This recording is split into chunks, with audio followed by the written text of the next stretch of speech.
Hello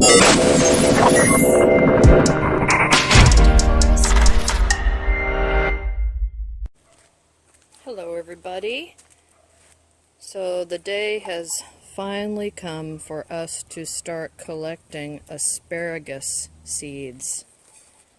So when the plant's fruit, like this one is, and these little ball-like berries appear, when they turn nice and red, that's when you pick them. Like these aren't quite red enough, but this one here is.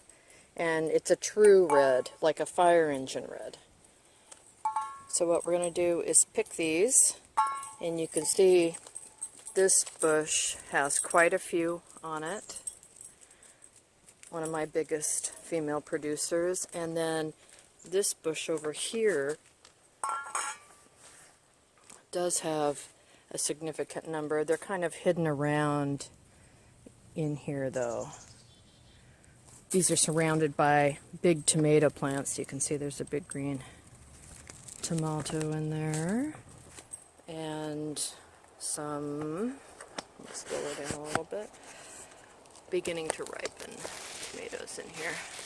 But lots of berries. So I'm going to pick a bunch of these and put them in this bowl, and then we'll look at how to get the seeds out.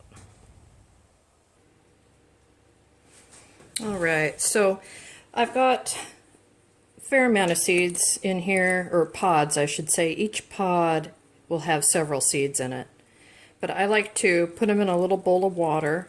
Because these are fresh and they're not dried down yet, they'll dry like a prune will. It's going to be sticky inside there, and you're going to get red on your fingers. It has a little dye in it. So I have just these floating in water, and then I have just an extra bowl with some water in it to clean my fingertips. You'll see here in a second why. And of course, as usual, we've got our paper towel, and we need to label it because we won't remember. Actually, it's 9/2019. That doesn't look very good, does it? No, it's September. I was going for an 8. Okay. These seeds will be planted for the first time next year, and toss the bad one in there, or the done one in there. So I've got two and a little baby seed here. So I'll go ahead and just put those on the paper toweling, and part of another seed. Maybe that one broke in half. So first year you won't get anything but a little bit of the flowering wisps.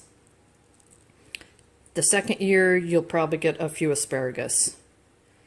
After year 3 is when they really start to produce. So you've got 2 good seeds there.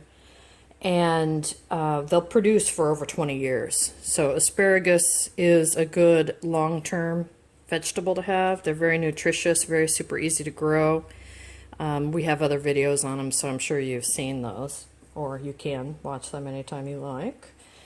Let's see, they sell asparagus usually in what they call crowns that you can get from the seed companies, and they're pretty expensive, but you can certainly buy those, and that's a 2-year-old seed. Well, not seed, it's a, God, I can't remember the word, but it's a root system. So you plant that, and then you'll get asparagus. Some the first year and more the following year, because they're usually 2 years old when you buy them.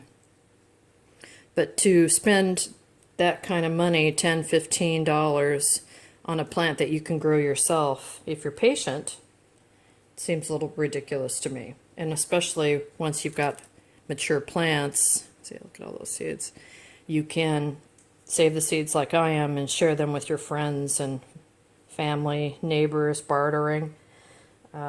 It's a nice change vegetable. A lot of people don't grow asparagus at home. It is, like I said, really easy to do, but people are a little afraid of it, so they don't grow it. I just push that thing in and it snaps on itself, and this one has 1, 2, 5 seeds in it.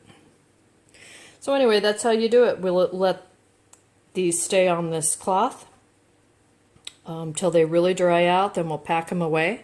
Next year in the spring, I'll start these in the greenhouse, and I'm going to continue this series. So we're going to take these into full mature plants. So we'll follow these seeds over the next 2 years until they start to give us asparagus, and I'll point out which plants we're looking at each time we do it. But we're just starting now, September in 2019. So let me know if you have any asparagus questions, and let me know if you know where white asparagus comes from and how that is grown, because you can do that at home too, and it's really easy. Just need a container.